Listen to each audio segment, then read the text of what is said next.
15 ఏళ్ళ సర్వీస్లో అతి క్రిటికల్ పొజిషన్. ఎక్కువ అన్మ్యారీడ్ పిల్లలు అబార్షన్స్కి వస్తూ ఉంటారు కదా, వాళ్ళు చాలా భయపడిపోతూ ఉంటారు. 8th మంత్లో వచ్చిన వాళ్ళు కూడా ఉన్నారు. పొట్ట ఏమైనా పెరుగుతూ ఉంటే యాసిడిటీ ఉందని, గ్యాస్ ఉందని, తింటున్నాను కదా లావైపోయానని ఇలా అనుకునే వాళ్ళు కూడా ఉంటారు. అబ్బా నేను ప్రొటెక్షన్ వాడేస్తాను, నాకు అసలు ప్రెగ్నెన్సీయే రాదు అనుకునే వాళ్ళు కూడా ఉంటారు. ఒకటి అవేర్నెస్ లేకపోవటం. మామూలుగా ఇప్పుడు అబార్షన్స్ బాగా చేసుకుంటారు కదా, కానీ దానివల్ల హెల్త్ ఇష్యూస్ మాత్రం సివియర్గా వస్తాయి కదా. ప్రాణం పోయే వరకు కూడా వెళ్ళొచ్చు. అబార్షన్స్ని అస్సలు ఈజీగా తీసుకోకూడదు. అమ్మాయి అబ్బాయి వచ్చారు, కూర్చున్నారు, మాట్లాడారు. మేడం ఇది ఫస్ట్ టైం కాదు మేడం, ఇంతకుముందు ఒక 6 అయ్యాయి అన్నాడు. అబార్షన్సా? అసలు ఒక డాక్టర్ అంటేనే దేవుడితో సమానం. మమ్మల్ని మనుషుల్లా చూడండి చాలు. నార్మల్ డెలివరీ అయితే డబ్బులు రావు కాబట్టి గైనకాలజిస్టులు సిజేరియన్ చేసేస్తారు అనుకుంటారు. ఏంటి రీజను, ఎందుకు చేశారు, కారణం ఉండే చేసి ఉంటారు కదా అన్న బెనిఫిట్ ఆఫ్ డౌట్ అసలు డాక్టర్కి ఇస్తున్నారు ఈ రోజుల్లో. నీ గోల్ నార్మల్ డెలివరీ అయినా బేబీ ఎలా ఉన్నా పర్వాలేదా? సో ఇక్కడ నన్ను కదా విలన్లా చూశారు. ఇలాంటి పేషెంట్స్ని ట్రీట్ చేసినప్పుడు బాధ చేస్తుంది. నమస్తే, India's largest digital media network Suman టీవీకి స్వాగతం. Welcome to Suman TV Mahalakshmi.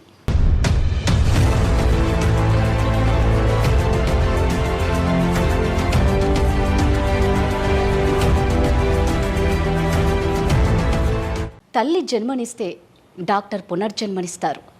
ఎంత పెద్ద జబ్బు వచ్చినా సరే అండి, డాక్టర్ నవ్వుతూ ట్రీట్మెంట్ ఇస్తే ఆ పేషెంట్కి కొండంత ధైర్యం వస్తుంది. అర్ధరాత్రి అనక అపరాత్రి అనక ఎంత గాఢ నిద్రలో ఉన్నా సరే అండి, ఒక్క కాల్తో డాక్టర్ రియాక్ట్ అయిపోయి ఎంత అలర్ట్గా సర్జరీ చేయాలంటే అది చిన్న విషయం కాదు. అందుకే డాక్టర్లను దేవుళ్ళతో సమానం అంటారు. మమ్మల్ని దేవుళ్ళతో పోల్చకపోయినా పర్లేదు, కానీ ఒక మనిషిగా గుర్తించండి అంటున్నారు మన మహాలక్ష్మి. తన దగ్గరకు వచ్చే ప్రతి పేషెంట్ని ఒక బిడ్డలాగా, ఒక ఫ్రెండ్ లాగా ట్రీట్ చేస్తారు. అందుకే తన ట్రీట్మెంట్ కోసం ఎంతోమంది వెయిట్ చేస్తూ ఉంటారు. తనే అండి ఇవాల్టి Suman TV Mahalakshmi, gynaecologist doctor Shilpa from Vizag.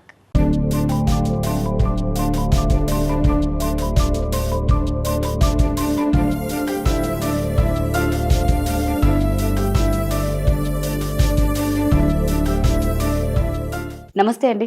నమస్తే శిల్ప గారు, నేను ఆల్రెడీ ఈ మహాలక్ష్మి గురించి నేను చెప్పా. అంటే మీ లైఫ్ అంతా చాలా కూల్గా వెళ్తుంది, ఆడుతూ పాడుతూ. అంటే ఏ బాధలు వచ్చినా మీరు తట్టుకోగలుగుతారు కాబట్టి ఈరోజు ఇంత హ్యాపీగా నాకేమీ లేవు అని కూల్గా ఉండగలుగుతున్నారు. ఫస్ట్ శిల్ప గారి బాల్యం గురించి తెలుసుకోవాలని ఉంది. ఇంత హ్యాపీగా లైఫ్ని ఎంజాయ్ చేస్తున్నారు కాబట్టి. హ్యాపీనెస్ అన్నది ఒక మనిషి పర్స్పెక్టివ్. ఒకళ్ళు ఇంత ప్రాబ్లంకే చాలా పెద్ద ప్రాబ్లం ఉంది అనుకోవచ్చు, ఒకళ్ళు పెద్ద ప్రాబ్లంని కూడా నాకు ఏ ప్రాబ్లం లేదు అనుకోవచ్చు. సో ఎప్పుడు కూడా ఒక మనిషి 100% హ్యాపీగా ఉంటారని కాదు, ఎప్పుడు కూడా సాడ్గా ఉంటారని కాదు. మనం మన లైఫ్లో ఎదురైన సిచ్యుయేషన్స్ని ఎలా హ్యాండిల్ చేస్తాము అన్న దాని మీద డిపెండ్ అవుతుంది. మీరు చెప్పినట్టే I'm very fortunate to have a beautiful family. అమ్మ నాన్న, తమ్ముడు, ఇప్పుడు హస్బెండ్, ఇన్లాస్ అందరూ చాలా బాగా చూసుకునేవాళ్ళే. అలా అని లైఫ్లో ఎప్పుడు కష్టాలు లేవు అని కూడా కాదు. మా చిన్నప్పుడు పల్లెటూరులో పెరిగాను. 7 కజిన్స్ అందరం ఉండేవాళ్ళం కలిసి. పూర్ పీపుల్ అని చెప్పాం, కానీ కొంత జాగ్రత్తగా ఉండేవాళ్ళు కదా ఇదివరకు రోజుల్లో. సో అంత యాడిక్వేట్గా ఫ్రూట్స్ కానీ ఫుడ్ కానీ అంటే మరీ ఎక్కువగా అలా ఇప్పుడున్నట్లయితే ఉండేది కాదు. సో పల్లెటూరులోనే చదువుకున్నాను 6th క్లాస్ వరకు, 6th 7th క్లాస్ వరకు. తర్వాత తెలుగు మీడియంలోనే చదువుకున్నాను నేను 10th క్లాస్ వరకు. తర్వాత సడన్గా ఇంటర్మీడియట్ ఇంగ్లీష్ మీడియంలోకి షిఫ్ట్ అవటం, ఆ ట్రాన్సిషన్ కొంచెం ఇబ్బంది పడ్డాను. తర్వాత మళ్ళీ ఎంబీబీఎస్ అడ్మిషన్కి, తర్వాత మళ్ళీ ఎంబీబీఎస్ అంతా పీజీ అడ్మిషన్కి. ఎవరి లైఫ్ స్మూత్గా ఉంటుందని అనను, కానీ మంచి సపోర్ట్ సిస్టమ్ ఉంటే మనకి చిన్న చిన్న కష్టాలు ఎదురైనా కూడా మనం ఓవర్కమ్ చేయగలం. ఎగ్జాక్ట్లీ. అండ్ ఇంకొకటి ఏంటంటే, ఈ కొంతమందికి ఇన్హరెంట్గా నేచర్ ఉండొచ్చు, ఏ కష్టమైనా ఫేస్ చేసే యాటిట్యూడ్ ఉండొచ్చు. అందరూ ఒకలా ఉండరు కదా. సో ఇది మనం పిల్లలకి చిన్నప్పటి నుంచి కూడా వాళ్ళకి పెంచాలి. కష్టం తెలియకుండా పెంచాను నేను అని గొప్పగా ఫీల్ అవుతారు చాలామంది. That is not right. Reality తెలియాలి. పిల్లల పెంపకం నుంచి కూడా మనం అది వాళ్ళకి అలవాటు చేయాలి. అప్పుడు రేపు పొద్దున ఒక కష్టం వచ్చినా కూడా వాళ్ళు తట్టుకుని నిలబడగలుగుతారు. సో అన్నిటికీ నిజంగా తట్టుకునేలా పేరెంట్సే పెంచాలి. అండ్ ఇప్పుడు ఒక యూట్యూబ్ ఛానల్ సక్సెస్ అవటము, కెరియర్ టేక్ ఆఫ్ అవటము, ఒక హాస్పిటల్ పెట్టుకోవడము, ఈ సిచ్యుయేషన్లో ఉన్నాను. బట్ ఇది ఎప్పుడూ లేదు కదా, దీనికి ముందు స్ట్రగుల్స్ కూడా ఉన్నాయి. అండ్ చాలామంది ఏమనుకుంటారంటే ఈ సోషల్ మీడియా వచ్చిన తర్వాత జరుగుతున్నవి ఇవి. కనిపించిందే నిజం అనుకుంటారు. కరెక్ట్. ఇప్పుడు మనం నవ్వుతూ ఒక పిక్చర్ పెట్టాం అనుకోండి, అబ్బా వీళ్ళ లైఫ్లో మొత్తం హ్యాపీనెస్సే ఉంది అనుకుంటారు, ఏం కష్టాలే లేవనుకుంటారు. కానీ మనకు తెలియదు కదా, ఇప్పుడు మీకు నేను నవ్వుతూ కనిపిస్తున్నాను, నాకు ఎన్ని ప్రాబ్లమ్స్ ఉన్నాయి మీకు తెలియదు కదా. సో కనిపించినంత నిజం కాదు. ఎవరు కష్టం ఫోటో తీసి పెట్టుకోరు కదా సోషల్ మీడియాలో. పెట్టుకుంటావా? మనం ఏడుస్తూ అని ఫోటో తీసి పెట్టుకోం కదా. సో ప్రతి మనిషి హ్యాపీగా ఉంటారు, వాళ్ళ కష్టాలు లేవు, నాకే కష్టాలు ఉన్నాయి. ఆ విక్టిమ్ మైండ్ సెట్ అనేది మాత్రం నాకు నచ్చదు. దీనికి ఎగ్జాంపుల్ ఏంటంటే, ఒక లేడీని నేను ట్రీట్ చేశాను, మేబీ 1 year అయినట్టుంది. చాలా మంది పేషెంట్స్ని చూస్తాం కదా, అన్ని గుర్తుండవు, బట్ కొన్ని ఇన్సిడెంట్స్ గుర్తుండిపోతాయి. ఆవిడ ఏంటంటే చాలా దీనమైన స్థితిలో ఉన్నాను, నేను చాలా హెల్ప్లెస్ అని చాలా వీక్గా వచ్చారు. ఏమైందమ్మా అంటే, ఇక్కడ ఇంత దెబ్బ ఉంది. ఏమైందమ్మా అంటే, మా బాబు కొట్టేశాడమ్మా నేను నన్ను అని చెప్పాడు. ఏం చదువుతున్నాడు అంటే, ఇంజనీరింగ్ చదువుతున్నాడు. ఇంజనీరింగ్ చదువుతున్న బాబు 40 ఏళ్ల తల్లిని కొట్టడం ఏంటి, ఎందుకు అలా అయింది అంటే, ఏం చేస్తామమ్మా నా పరిస్థితి అంతా, నా హస్బెండ్ నన్ను వదిలేసి వెళ్ళిపోయారు, మరి హస్బెండ్ లేనప్పుడు పిల్లలు ఎలా ఉంటారు, ఇలాగే కదా ఉంటారు, ఎందుకు ఉండాలి, అదే కదా, ఎందుకు ఉండాలి, మిమ్మల్ని మీరు నేను పెథటిక్, నాకు చేత కాదు, నేను ఇంతే అని మీరు యాక్సెప్ట్ చేసి మీరు ఒక వీక్ ఉమెన్ అయినప్పుడు ఆటోమేటిక్గా మీ పిల్లలు కూడా మిమ్మల్ని అలాగే చూస్తారు. మనకి మనం రెస్పెక్ట్ ఇచ్చుకోకపోతే మనకి ఎక్కడ రెస్పెక్ట్ దొరకదు, ఫ్యామిలీలోనూ దొరకదు, బయట దొరకదు. సో ఆ విక్టిమ్ మైండ్ సెట్ అనేది ఉండొద్దు అంటాను నేను. కష్టాలు ఎవరికైనా ఉండొచ్చు, నాకు చాలా పెద్ద కష్టం వచ్చింది 3 ఏళ్ల క్రితం, అది ఓవర్కమ్ అయింది, రేపు పొద్దున వస్తుందేమో ఏమో, అలాంటి లైఫ్ ఆపేయలేం కదా. అయ్యో నాకే ఎందుకు ఇలా వచ్చింది అని ఉండిపోతే ముందుకు ఎలా వెళ్తాం, ముందుకు వెళ్ళలేం కదా. అంటే గైనకాలజిస్ట్ డాక్టర్ కాబట్టి రకరకాల కేసెస్ చూసింటారు శిల్పా గారు. 15 ఏళ్ళ సర్వీస్లో అతి క్రిటికల్ పొజిషన్ మీరు ఏది చూసి చాలా బాధపడి ఎమోషనల్గా, అంటే మీరు ఇందాక అన్నారు అలాంటి ఎమోషన్స్ మీకున్నాయి, బట్ పేషెంట్ మీ దగ్గరకు వచ్చినప్పుడు ఒక బిడ్డగా మీరు ట్రీట్ చేయాలి, మీరు తల్లులే బిడ్డగా ట్రీట్ చేసి ఇది క్రిటికల్ పొజిషన్ నుంచి మీరు వాళ్ళని బయటికి తీసుకొచ్చి, ఇది నాకు చాలా హ్యాపీ ఇచ్చింది ఈ కేస్ అన్నది ఏముంటుంది, మీకు అన్ని హ్యాపీ మూమెంట్సే ఉంటాయి అందులో. ఎగ్జాక్ట్లీ, అందులో ఏదైనా ఒక్కటి ఇంకా క్రిటికల్ అంటే ఇంకా మనం కొన్ని కేసెస్ హ్యాండ్ వదిలేస్తారు.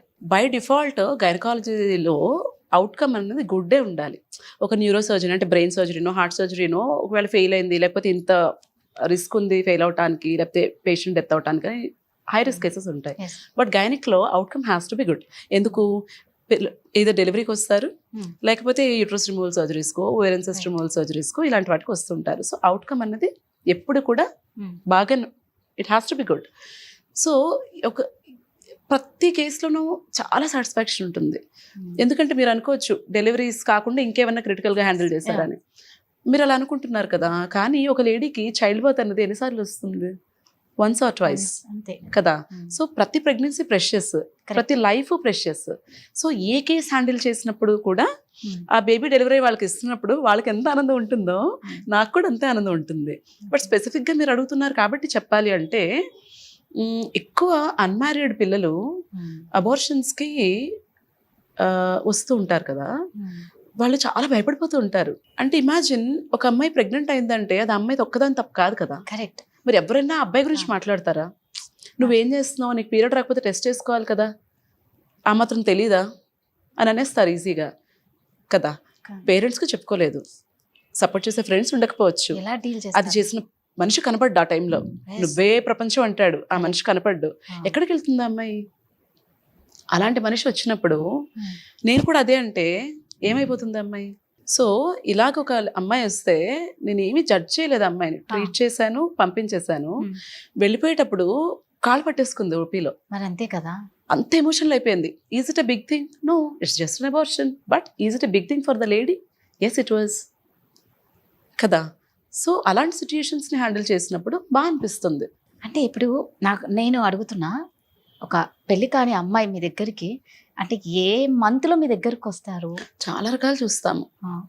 7th month లో కూడా వస్తారు. 7th month 8th month వచ్చిన వాళ్ళు కూడా ఉన్నారు. అంటే వాళ్ళకు తెలియదు అంతవరకు, అది ఎలా తెలియకుండా ఐడెంటిఫై చేయకుండా, అంటే అది అంత ఈజీ. ఇప్పుడు 1 month డేట్ రాలేదు అన్నప్పుడే, అంటే పీసీఓడి ప్రాబ్లం అది ఉంటుంది కదా కొంతమందికి, వాళ్ళకి ఇర్రెగ్యులర్ సైకిల్స్ వస్తాయి. వాళ్ళకి 3 months 4 months పీరియడ్ రావటం అనేది వాళ్ళకి నార్మల్ ప్యాటర్న్. అలా అనుకుని వాళ్ళు రారు. కొంతమంది ఏమనుకుంటారు, బేసిక్గా అంత నోటీస్ చేసుకోరు బాడీలో ఏ చేంజెస్. పొట్ట ఏమైనా పెరుగుతూ ఉంటే యాసిడిటీ ఉందని, గ్యాస్ ఉందని, లేకపోతే తింటున్నాను కదా లావైపోయానని ఇలా అనుకునే వాళ్ళు కూడా ఉంటారు. మూడో కేటగిరీ కాండం ఏదో వాడేసి అబ్బా నేను ప్రొటెక్షన్ వాడేసాను నాకు అసలు ప్రెగ్నెన్సీయే రాదు అనుకునే వాళ్ళు కూడా ఉంటారు. అంటే కాండం వాడినా కూడా ప్రెగ్నెంట్ అయ్యే ఛాన్స్ ఉంది. చాలా 14 to 15% ఫెయిల్యూర్ రేట్ ఉంటుంది కాండంకి. ఇదంతా కొంత అవేర్నెస్ లేకపోవటం వల్ల. అండ్ చదువుకునే వాళ్ళు కూడా వస్తారు. ఈవెన్ నర్సెస్ కూడా కొంతమంది 5th month 6th month detect అయ్యి వస్తారు. నర్సెస్ కూడా ఇట్స్ జస్ట్ బ్యాడ్ లక్. అంటే ఒకటి అవేర్నెస్ లేకపోవటం అండ్ సెక్స్ ఎడ్యుకేషన్ కూడా లేదు కదా, అంత ప్రివలెన్స్ లేదు కదా మన దగ్గర.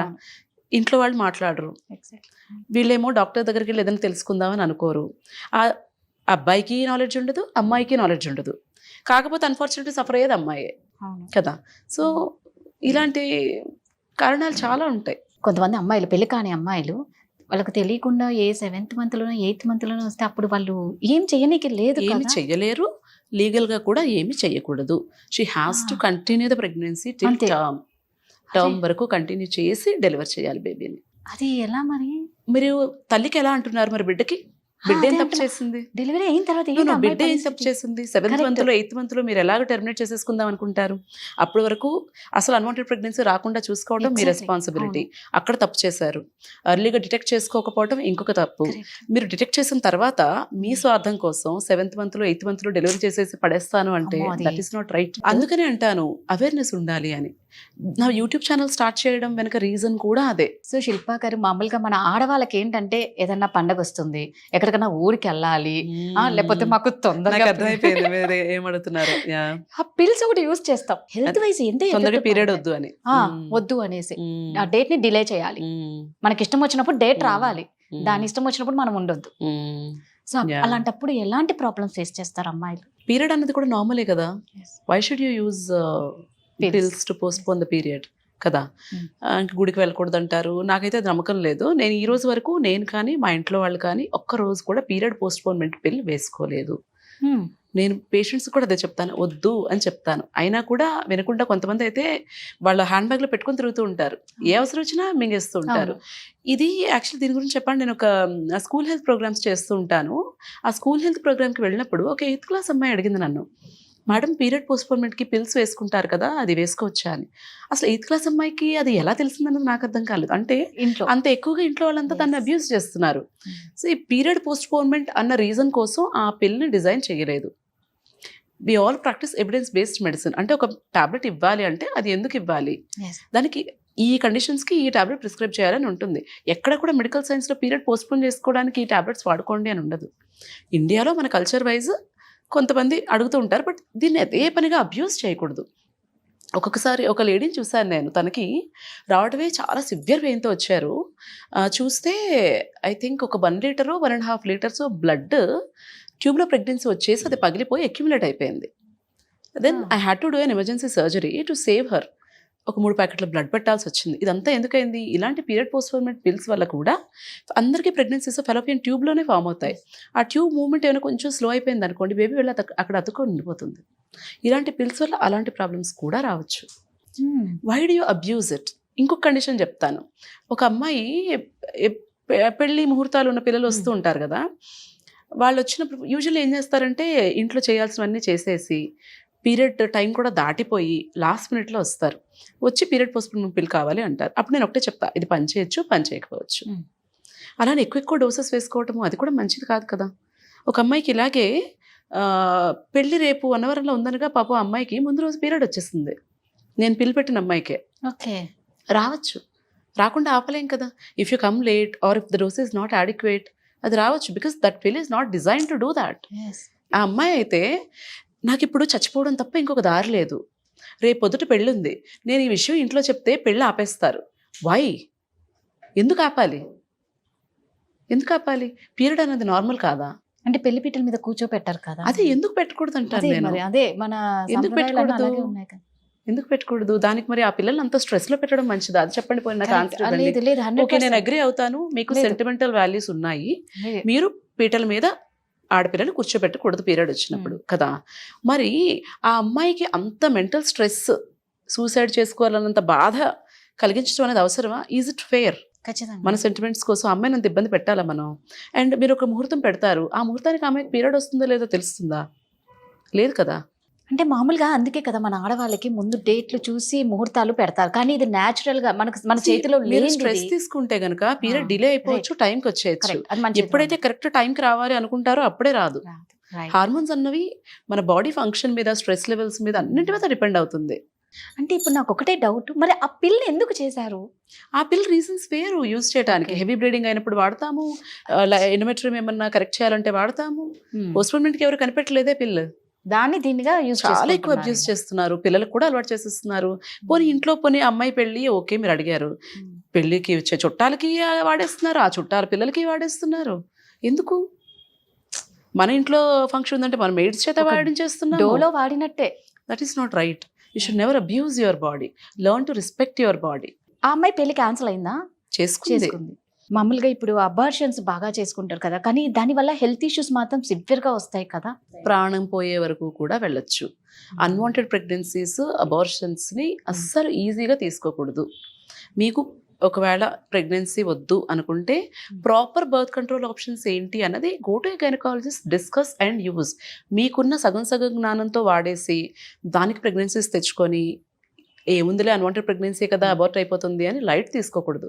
రీసెంట్గా ఒక అమ్మాయి వచ్చింది, అబ్బాయి వచ్చారు, కూర్చున్నారు, మాట్లాడారు, చూశాను, ఓకేనా అన్వాంటెడ్ ప్రెగ్నెన్సీ అన్నారు. సరే టాబ్లెట్స్ ఇస్తాను అని చెప్పాను, ఫామ్స్ సైన్ చేసి రండి అని బయటకు పంపించాను. బయటకు వచ్చి మేడం మీకు ఒక విషయం చెప్పాలి అని మళ్ళీ వాళ్ళిద్దరు లోపలికి వచ్చారు. మేడం చాలా క్యాజువల్గా, మేడం ఇది ఫస్ట్ టైం కాదు మేడం, ఇంతకుముందు ఒక 6 అయ్యాయి అన్నాడు. అబార్షన్సా? 6 అబార్షన్స్ అయ్యాయట. నేను అన్నాను, నేను మిమ్మల్ని ట్రీట్ చెయ్యను, మీకు మీ బాడీ మీద ఆ బేబీ మీద రెస్పెక్ట్ లేకపోవచ్చు, నాకు ఉంది, నేను ట్రీట్ చేయను, మీరు ఎక్కడికి కావాలంటే అక్కడికి వెళ్ళండి, మీరు ఎంత డబ్బులు ఇచ్చినా నేను ట్రీట్ చేయను అని చెప్పి పంపించేశాను. ఒకవైపు అన్వాంటెడ్ ప్రెగ్నెన్సీ వచ్చేస్తే ఏం చేయాలో తెలియక కుమిలిపోయి చచ్చిపోవాలా అన్న ఆలోచించే పిల్లలు ఉన్నారు ఒకవైపు. ఇంకొక వైపు ఇలాంటి వాళ్ళు కూడా ఉన్నారు, ఏమవుతుంది డబ్బులు చాలా పడేస్తే light. డాక్టర్ చేసేస్తుంది. No, it doesn't happen like that. మీరు పైనుంచి దూకారు అనుకోండి, ఒకసారి దూకారు దెబ్బ తగలేదు, 2 సార్లు దూకారు దెబ్బ తగలేదు, 3వ సారి 4వ సారి తగులుతుంది కదా. ఖచ్చితంగా. Similar case I've seen. Abortion కోసం వచ్చినప్పుడు ప్రెగ్నెన్సీ లొకేట్ చేసుకుంటాం, యూట్రస్లోనే ఉందా అని కన్ఫర్మ్ చేసుకొని పిల్లు ఇస్తాం. ఒక లేడీ ఇలాగే వచ్చారు, హస్బెండ్ ఎక్కడో వేరే దగ్గర ఉంటారు, చాలా ఒబీస్ లేడీ అండ్ తనకి ఆ రోజు శాక్ కనపడలేదు. నాకు ప్రెగ్నెన్సీ విజువలైజ్ అవ్వట్లేదమ్మా, ఒక వారం తర్వాత చూస్తాను అని చెప్పాను. ఆవిడ ఏం చేశారు, అంతకుముందు 7 సార్లు అబార్షన్ పిల్లు వేసుకుందిట. అబ్బా, 8వ సారి నా దగ్గరకు వచ్చింది. నేను అన్నాను, నాకు కనిపించట్లేదమ్మా, ఇప్పుడు నేను ఇవ్వకూడదు, కొంచెం వెయిట్ చేసి రండి, బ్లడ్ టెస్ట్ చేసుకుని రండి అని చెప్తే బయటకు వెళ్ళి ఎవరి దగ్గర తీసుకుని వేసేసుకుంది. సో నాకు ఒక 4 రోజుల తర్వాత కాల్ వచ్చింది ఒక హాస్పిటల్ నుంచి, మేడం మీరు ఒక పేషెంట్ చూశారు 4 days ago, మీరు మళ్ళీ రమ్మన్నారు, కానీ తను ఎక్కడో తీసుకుని పిల్లు వేసేసుకుంది, చావు బ్రతుకుల స్టేజ్లో వెళ్ళింది ఆ హాస్పిటల్కి. ఆ అమ్మాయికి ఏమైంది, ట్యూబ్లో ప్రెగ్నెన్సీ వచ్చింది, గర్భసంచిలో కాకుండా, పిల్లు వేసుకుంది, అది రప్చర్ అయిపోయింది, హెవీ బ్లీడింగ్ అయిపోయి బ్రతుకుతుందా లేదా అన్న సిచ్యుయేషన్లో ఆపరేషన్ చేశారు. Why do you do that is my question. When you have a baby, when you do not want any more kids, what is stopping you from taking a proper birth control method కదా? It's a life కదా, that is growing అంతే inside కదా. Us. ఎలాగా 1 సారి 2 సార్లు 3 సార్లు 4 సార్లు 5 సార్లు ఎలా అలా? క్షణిక సుఖానందం కోసం జీవితాలు, ప్రాణాలు పోగొట్టుకుంటున్నారు. అల్టిమేట్ గా పోయేది ఆడవాళ్ళు ప్రాణాలే. I'm not saying sex is not important, but okay, go have respect your body is అదే కదా. All I'm saying. Consult doctor, use proper precaution. Is it that difficult? రోజు ఒక బర్త్ కంట్రోల్ పిల్ వేసుకోవడం డిఫికల్టా, లేకపోతే ఒక కాపర్టీ లూప్ పెట్టుకోవడం డిఫికల్టా? Is it difficult? లేదు 2 పిల్లలు ఉన్నారు, ఒక సగం పూట సెలవు పెట్టి ఫ్యామిలీ ప్లానింగ్ ఆపరేషన్ చేయించుకోవడం డిఫికల్టా? What is stopping you from doing that? So ఆ అమ్మాయి సేఫ్ అయిపోయిందా సర్జరీ? ఫైనల్లీ ఆవిడ బతికారు. అసలు ఒక డాక్టర్ అంటేనే దేవుడితో సమానం. ఖచ్చితంగా. అంటే దేవుడు తల్లి కడుపు నుంచి జన్మనిస్తే ఆ తల్లి కడుపు నుంచి బయటకు వచ్చిన తర్వాత బతికిచ్చేది డాక్టరే. సో నిజంగా అందుకే మిమ్మల్ని దేవుళ్ళతో సమానం అని అంటారు. I disagree with that. ఎందుకు? సొసైటీ చాలా చేంజ్ అయిపోయింది, మనుషుల యాటిట్యూడ్ చాలా చేంజ్ అయిపోయింది. మమ్మల్ని దేవుళ్ళ చూడక్కర్లేదు, మమ్మల్ని మనుషుల్లా చూడండి చాలు. ఎందుకండి? మేము చేసే పనికి రెస్పెక్ట్ ఇవ్వండి చాలు.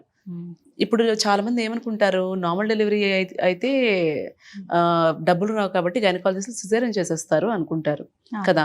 అసలు నిజంగా కారణం ఉండి చేశారా, కారణం లేకుండా చేశారా ఏమీ ఆలోచించరు. డాక్టర్స్ ఉన్నారు, దోచుకుంటారు. ఇలాగే ఆలోచిస్తారు తప్పితే ఏంటి రీజను, ఎందుకు చేశారు, కారణం ఉండే చేసి ఉంటారు కదా అన్న బెనిఫిట్ ఆఫ్ డౌట్ అసలు డాక్టర్కి ఇస్తున్నారు ఈ రోజుల్లో. చాలా వరకు డాక్టర్స్ని డబ్బులు దోచుకునే వాళ్ళలాగా చూసేస్తున్నారు. That attitude is not right. నేనేమంటానంటే ప్రతి పనిలోనూ దైవత్వం ఉంటుంది. ఇప్పుడు మీ కెమెరామ్యాన్ ఉన్నారు, ఆయన పని ఆయన కరెక్ట్గా చేయాలి, ఆ పనిలో దైవత్వం ఉంటుంది. సో నేను స్పెషల్, నేను దేవుణ్ణి, నేను ఏదో గొప్ప పని చేస్తాను అని నేను అన్ను. నేను చేసే పని నేను బాగా చేస్తే నేను దేవుడే, మీరు చేసే పని మీరు బాగా చేస్తే మీరు దేవుడే. I don't believe in God, but I believe in people. So మమ్మల్ని దేవుళ్ళ చూడక్కర్లా, మనుషుల్లా చూసి మా పనికి రెస్పెక్ట్ ఇస్తే చాలు.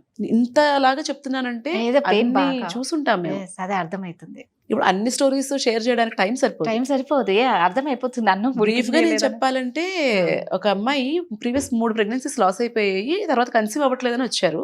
మెడిసిన్ పెట్టాను, కన్సీవ్ అయింది, ప్రెగ్నెన్సీ కంటిన్యూ అయింది, అంతా అయింది. సర్విక్స్ బాగా షార్ట్ అయిపోయింది, ఫుల్ రెస్ట్లో ఉంచాము, ప్రెగ్నెన్సీ టర్మ్ వరకు కంటిన్యూ అయింది. డెలివరీకి ట్రై చేసేటప్పుడు ఇంకేవో కండిషన్స్ ఉన్నాయి, మా బెటర్ మీకు సిజేరియన్ చేసుకోవడం సేఫ్ అన్నాను. లేదు నార్మల్ కావాలి అన్నారు. సరే మా నార్మల్ చేస్తాను అన్నాను. ఇంజెక్షన్ స్టార్ట్ చేసి వెళ్ళాను ఇంటికి. సిస్టర్కి చెప్పానమ్మా చూసుకోండి, ఫాస్ట్గా వెళ్ళకూడదు అని. వాళ్ళు ఏంటి, ఒకవేళ రెస్పాన్స్ రాకపోతే నేను సిజేరియన్ చేసేస్తానేమోనని నేను ఇంత జాగ్రత్తగా కంటికి రెప్పలా 9 నెలలు ఆ ప్రెగ్నెన్సీని కంటిన్యూ చేసి జాగ్రత్తగా అక్కడ వరకు తీసుకొస్తే, నేను ఇంటికి వెళ్ళి డ్రెస్ చేంజ్ చేసుకుని వచ్చే లోపల 3/4 బాటిల్ ఫ్లూయిడ్ పంప్ చేస్తాడు వైఫ్ బాడీలోకి. అదేంటి, నార్మల్ డెలివరీ అయిపోవాలని. పెయిన్స్ వచ్చేస్తే నార్మల్ డెలివరీ అయిపోద్ది. నీ బిడ్డ గురించి నీకు వరీ లేదా? నేను ఎందుకు అంత లెక్కలు వేసి మరీ ఆ డ్రాప్ సెట్ చేసి వెళ్ళాను. గట్టిగా పెయిన్స్ వచ్చేస్తే బేబీ ఏమైపోతుంది. వెళ్ళాను, చూశాను, పరిగెత్తుకుంటూ మళ్ళీ ఇంటికి హాస్పిటల్కి వెళ్ళాను, చూశాను, బాగానే ఉంది, సెట్ చేశాను. అలా చేయకండి అని చెప్పాను. వీళ్ళు నేను ఇంటికి వెళ్ళిపోతే మళ్ళీ ఇలాగే చేస్తారనిపించి కిందనే ఉండిపోయాను రూమ్లో. అప్పుడు చెప్పాను, ఉమ్మనీళ్ళు ఏమైనా లీక్ అయితేనా కొంచెం యాక్సిలరేట్ అవుతుంది, నార్మల్ డెలివరీ అవడానికి ఛాన్స్ బాగుంటుంది అని చెప్పాను. ఇలా చెప్పి కిందకి వెళ్ళక 5 minutesలో ఫోన్ వచ్చింది, మేడం ఉమ్మనీళ్ళు లీక్ అయిపోయాయి పేషెంట్కి అని. వెళ్ళి చూశాను, ఉమ్మనీళ్ళు చక్కగా ఉన్నాయి, మెంబ్రెయిన్ లీక్ లేదు, ఏం లేదు. కింద ఫ్లోర్ మీద చూస్తే ఎన్ని నీళ్ళు ఉన్నాయి. ఏంటి అంటే బాత్రూంలోంచి బకెట్లో మగ్లో వాటర్ తీసుకొచ్చి కింద పోసేసారట. అదేంటి, ఉమ్మనీళ్ళు లీక్ అయితే నార్మల్ డెలివరీ చేస్తానన్నాను కదా అందుకు. అంటే నీ అవుట్కమ్, నీ గోల్ నార్మల్ డెలివరీ అయినా బేబీ ఎలా ఉన్నా పర్వాలేదా? సో ఇక్కడ నన్ను కదా విలన్లా చూశారు. అంటే నేనంటే కదా నమ్మకం లేదు అక్కడ. ఎందుకు, డాక్టర్లు డబ్బుల కోసం మాత్రమే సిజేరియన్ చేస్తారు అన్న ఒక అపోహ వల్ల ఇలాంటి పేషెంట్స్ని ట్రీట్ చేసినప్పుడు బాధ చేస్తుంది. ఖచ్చితంగా ఆ అమ్మాయికి ఎప్పుడెప్పుడు బేబీ పుడుతుందా అని నేను ఎంతో ఆతృతగా ఎదురు చూశాను. ఆ కప్పులు ఎలా చూశారో నేను అలా చూశాను. ఎందుకంటే అసలు ఆ వీక్ గడుస్తుందా లేదా అన్నట్టు ఉండేది తన ప్రెగ్నెన్సీ జర్నీ అంతాను. When people treat you like that, I don't want you to treat me like a God, treat me like a normal person. ఇందాక మనం అనుకున్నాం కదా, అబార్షన్ పిల్స్, కొన్ని పిల్స్ వాడటం వల్ల కూడా క్యాన్సర్ వస్తుంది అన్నారు, అది నిజమేనా? లేదు, abortion pills won't cause cancer. క్యాన్సర్కి మనం ఈ చిన్న పిల్స్ వీటిని బ్లేమ్ చేయడం కంటే కూడా మన లైఫ్ స్టైల్ ఎలా ఉందన్నది చూసుకోవాలి. ఫస్ట్ అసలు హెల్దీ ఫుడ్ తింటున్నామా, ఎక్సర్సైజ్ చేస్తున్నామా, అండ్ రెగ్యులర్ స్క్రీనింగ్స్ ఉంటాయి. ఇప్పుడు సర్వైకల్ క్యాన్సర్ ఉంది, చాలా ఈజీ కదా డిటెక్ట్ చేసుకునే టెస్ట్, అది చేయించుకుంటున్నామా? బ్రెస్ట్ క్యాన్సర్కి చిన్న ఎక్స్రే లాంటిది, మ్యామోగ్రామ్ లాంటిది చేస్తే సరిపోతుంది కదా, అది చేయించుకుంటున్నామా? బ్రెస్ట్ క్యాన్సర్కి మ్యామోగ్రామ్ టెస్ట్ ఉంటుంది, 2 yearsకి ఒకసారి, 40 years దాటిన తర్వాత చేసుకోవాలి. ఇలాంటి చిన్న టెస్ట్ అన్ని మిస్ అయ్యి ఏదైనా తింటే వచ్చేస్తుందేమో, లేకపోతే ఇదేమైనా చేస్తే వచ్చేస్తుందేమో అని సిల్లి రీజన్స్ గురించి ఆలోచిస్తాం తప్పితే మేజర్ థింగ్స్ మనం చేయాల్సినవి అండ్ రెగ్యులర్గా ప్రాబ్లం ఉన్నా లేకపోయినా గైనకాలజిస్ట్ దగ్గరికి వెళ్ళాలి, ఇలాంటివి మిస్ అయిపోతాం. సో అంటే ఇప్పుడు మామూలుగా ఇంటికి ఆడదే కాబట్టి అందం కానీ, ఆనందం కానీ, ఆ కళ కానీ ఇంటికి ఆడదే అనమాట. మీ దృష్టిలో ఎలా అంటారు? అమ్మాయి అంటేనే నిజంగా, అందుకే మహాలక్ష్మి అంటారు, ఒక ఆదిశక్తి అంటారు. అంటే ఆడవాళ్ళకి మా ఇంట్లో అలాగే ట్రీట్ చేస్తారు, ఆడపిల్లల్ని స్పెషల్ గానే ట్రీట్ చేస్తారు చాలా, అబ్బాయి కంటే కూడా. అండ్ ఈ రోజు వరకు కూడా ఏదైనా సరే ఆపర్చునిటీ నాకు కానీ మా తమ్ముడికి కానీ ఇచ్చే విషయంలో మా పేరెంట్స్ ఈక్వల్ గానే చూసారు. యాక్చువల్లీ మా తమ్ముడికి చేసిన దానికంటే ఎక్కువ నాకే చేస్తున్నారు పాపం ఇప్పటికీ. నాకు పాప పుట్టింది, నాకు పాప పుట్టినప్పుడు అయితే హాస్పిటల్లో వీళ్ళందరూ ఎంత గోల చేశారంటే, వాళ్ళు అన్నారు మీ ఫ్యామిలీలో అసలు ఆడపిల్ల లేదా, ఫస్ట్ టైం పుట్టిందా అని అడిగారు. సో అంత ఇంపార్టెన్స్ ఇస్తారు ఆడపిల్లలకి. బట్ దెన్ నేనేమంటానంటే, అండ్ కొంతమంది అంటారు ఆడపిల్ల ఏమన్నారు మీరు ఇందాక, మహాలక్ష్మి, కానీ ముందుకు అబ్బాయి అయిపోతే బాగుంటుంది. ఎందుకలా? అబ్బాయి అయిపోయిన తర్వాత ఆడపిల్ల మహాలక్ష్మి. ఫస్ట్ అబ్బాయి కావాలి, ఫస్ట్ అబ్బాయి కావాలి, తర్వాత ఆడపిల్ల అయితే మాకు ఇష్టం. That is wrong. సో అక్కడ నేను అంటాను, ఆడపిల్ల మహాలక్ష్మిలా ట్రీట్ చేయక్కర్లేదు, దేవుళ్ళ ట్రీట్ చేయక్కర్లేదు, treat her as equal. And ఆ ఇంటికి మెయిన్ ఆడపిల్ల అన్నారు కాబట్టి ఇక్కడ I want to tell you one thing as a doctor. ఇంట్లో తల్లి ఫస్ట్ తన హెల్త్ తను చూసుకోవాలి. అప్పుడు ఇంట్లో వాళ్ళ హెల్త్ అంతా బాగుంటుంది. అమ్మలు ఏమనుకుంటారంటే నేను స్వార్థంగా ఉండకూడదు, నేను టైంకి తినకూడదు, అందరికీ పెట్టే నేను తినాలి అనుకుంటారు. That is wrong. ఇప్పుడు ఒక టిపికల్ హౌస్ అనుకుందాము, ఫాదర్ ఏమీ వంట చేయరు కదా, మేబీ 7 o'clock 8 o'clock లేస్తారేమో, పేపర్ పట్టుకుంటారేమో, 7 కాఫీ తెచ్చిస్తుంది, అప్పటికి టిఫిన్ రెడీ చేసి ఉంటుంది. పిల్లలు అప్పుడే లేస్తారు. ఈ రోజుల్లో పిల్లలు కూడా చాలా మటుకు ఏం చేయట్లేదు. సో వాళ్ళకి అన్ని సర్ది పెడుతుంది. అంత అంటే నేనేం చెప్తున్నానంటే అప్పటి వరకు మన యాక్టివిటీ ఈజ్ వెరీ లో. మనకు అన్నిటికంటే ముందే అమ్మాయిలు ఆవిడ లెగుస్తారు, ఆవిడ పనిచేస్తారు. మనం అప్పుడే లేచి ఫస్ట్ మనకి ఫుడ్ వస్తుంది. మరి ఆవిడ ఉదయం నుంచి లేచి పనిచేస్తున్నారు కదా, ఆవిడ కదా ఫస్ట్ తినాలి. సో మీరు ఫుడ్ తీసుకోవటం టైంకి, మీరు మీ హెల్త్ గురించి చూసుకోవటం కానీ, లేదు మీరు మీ ఫ్రెండ్స్తో టైం స్పెండ్ చేయడానికి వారానికి ఒకసారి బయటకు వెళ్ళటం కానీ, రోజు ఒక అరగంట వాకింగ్కి వెళ్ళటం కానీ, ఇది సెల్ఫిష్ కాదు. Correct. Take that time for your self. ఇంట్లో తల్లి హెల్తీగా ఉంటే ఇల్లంతా హెల్తీగా ఉంటుంది. ఇంట్లో తల్లికి ప్రాపర్గా ఫుడ్ కుక్ చేయటం కానీ, ఎలాంటి ఫుడ్ పిల్లలకి పెట్టాలన్న నాలెడ్జ్ కానీ, హెల్తీగా ఉండడానికి ఏమేం చేయాలన్న నాలెడ్జ్ కానీ తల్లికి ఉంటే ఇల్లు బాగుంటుంది. ఇల్లు బాగుంటే సొసైటీ బాగుంటుంది. ఆడవాళ్ళు మెచ్యూర్ అనేది ఒక ఏజ్కి వస్తుందేమో తెలియదు, కానీ ఇప్పుడున్న సిచ్యువేషన్లో 8 yearsలోనే మెచ్యూర్ అవుతూ ఉన్నారు. రీసెంట్గా నేను విన్నా, 8 years అమ్మాయి మెచ్యూర్ అయితే ఆ అమ్మాయి ఏడుస్తుంది, వాళ్ళ అమ్మ ఏడుస్తుంది, వాళ్ళమ్మ వాళ్ళ అమ్మకు ఫోన్ చేసి వాళ్ళ అమ్మమ్మ అంటే ఆ అమ్మాయి వాళ్ళ అమ్మ వాళ్ళ అమ్మమ్మ అందరూ ఏడుపులే ఇక్కడ. అసలు ఎందుకు అంటే అసలు ఆ వయసులో పాపం 8 yearsకి స్టార్ట్ అయితే ఎన్ని ఇయర్స్ దాన్ని మోయాలి ఆ బిడ్డ. అదే అది అంటే ప్రికాషన్స్ ప్యూబర్టీ అంటాము. కొన్ని కండిషన్స్లో హార్మోనల్ చేంజెస్ వల్ల అవుతుంది. జెన్యూన్గా ఆ అమ్మాయి బాడీలో కొన్నిసార్లు హార్మోనల్ చేంజెస్ వల్ల అలాంటి ప్రాబ్లమ్స్ వస్తాయి. బట్ యూజువల్లీ ఈ రోజుల్లో ఏంటంటే లైఫ్ స్టైల్ ప్రాబ్లం. అది కూడా చాలా రిఫైన్డ్ ఫుడ్, ఎక్కువ కార్బోహైడ్రేట్స్ ఉన్న ఫుడ్, డీప్ ఫ్రైడ్ ఫుడ్స్, పిల్లలు జంక్ ఫుడ్ అంటే బయట తినాలంటే KFC, అంతే, కూల్ డ్రింక్స్. పేరెంట్స్తో పాటు పిల్లలు కూడా సోడాస్ అన్ని తాగుతున్నారు కదా. అలాగే నాన్ వెజ్ తినటం ఎక్కువైపోయింది. అండ్ మిల్క్ కూడాను. ఇంతకుముందు కౌ మిల్క్ తాగేవాళ్ళం, అది కూడా గ్రాస్ ఫెడ్ కౌ మిల్క్ తాగేవాళ్ళం. ఇప్పుడు అన్నీ కూడా కొంత కల్తీ అయిపోయాయి కదా. అండ్ యాక్టివిటీ లేదు. అమ్మకు ఫోను, నాన్నకు ఫోను, బిడ్డకు phone. And usual one single child, nuclear families, ఆడుకోవడానికి పిల్లలు ఉండరు. ఏదో ఒక యాక్టివిటీ ఉండాలి పిల్లలకి. అండ్ వాళ్ళు తినే ఫుడ్ కూడా మనం చూడాలి కదా. కార్న్ఫ్లేక్స్, పాలు, మనం కార్న్ఫ్లేక్స్ పాలు తిని పెరగలేదు కదా. ప్యాకెట్లోంచి ఇలా ఓపెన్ చేసుకుని తినే ఫుడ్ మనం తినలేదు కదా. Actually first thing in the morning package foods తినకూడదు. అండ్ బ్రాయిలర్ చికెన్, మన లెవెల్ ఆఫ్ లివింగ్ పెరిగిన తర్వాత మనం తినే ఫుడ్ క్వాంటిటీ కూడా బాగా పెరిగిపోయింది. నేను మీకు ఫస్ట్ చెప్పాను, మాకు తినడానికి సరిపడా ఉండేది, కానీ బాగుంది ఇంకొంచెం తిందామంటే అంత ఎక్కువ ఉండేది కాదు. సో ఇప్పుడు ఏంటి, అబండెన్స్. అది సరిపోతుందన్నా కూడా మనం ఇంకా కొసరి వడ్డించేస్తాం. తిను. ఎంత తింటున్నారు పిల్లలు, ఎంత ఖర్చు పెడుతున్నారు. యాక్టివిటీ తగ్గిపోయింది కదా బాగా. కూర్చుంటారు, టీవీ చూస్తారు, లేకపోతే టీవీలో గేమ్స్ ఆడతారు, బయటకు వెళ్ళి ఆడుకునేది తగ్గిపోయింది. వీటి వల్ల అబ్బాయిల కంటే కూడా అమ్మాయిలు ఎక్కువ ఎఫెక్ట్ అవుతారు. అమ్మాయిలు హార్మోనల్ చేంజెస్ వచ్చేస్తాయి. దానివల్ల PCOD అని, ఇన్ఫర్టిలిటీ అని, వీటన్నింటితో సఫర్ అవుతారు. ఇదే food habits changes, life style problems వల్ల అబ్బాయిలకి కూడా వాళ్ళు పెద్దయ్యాక తెలుస్తుంది. స్పర్మ్లో ప్రాబ్లమ్స్ వస్తాయి, ప్రెగ్నెన్సీస్ రావడానికి ప్రాబ్లమ్స్ వస్తాయి. ఆ తర్వాత మామూలుగా ఇప్పుడు మా లేడీస్గా ఎక్కువ జీన్స్, ఇప్పుడు అందరికి బాగా అదొక ట్రెండ్ అయిపోయింది, మంచిగా జీన్స్ వేసుకుంటారు.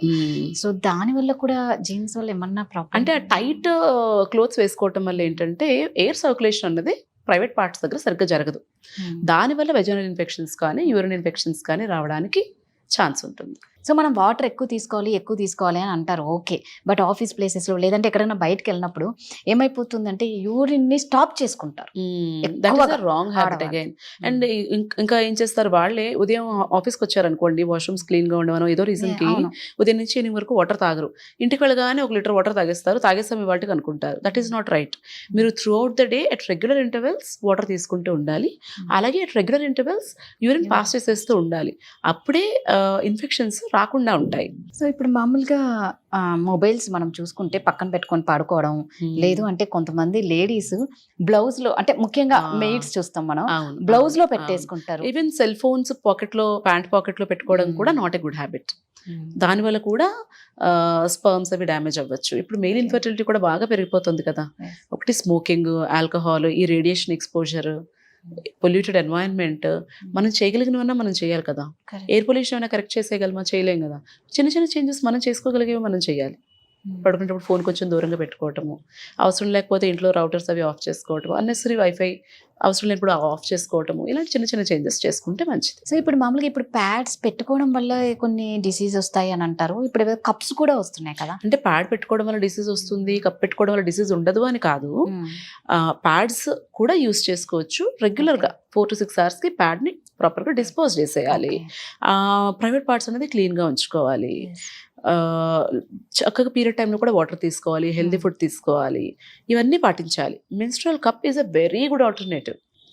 మనం భూమి మీదకి వచ్చినప్పుడు మన భూమి ఎలా ఉందో దానికంటే బెటర్గా తయారు చేసి మనం ఇవ్వలేము మన పిల్లలకి కానీ మన తర్వాత జనరేషన్స్కి కానీ.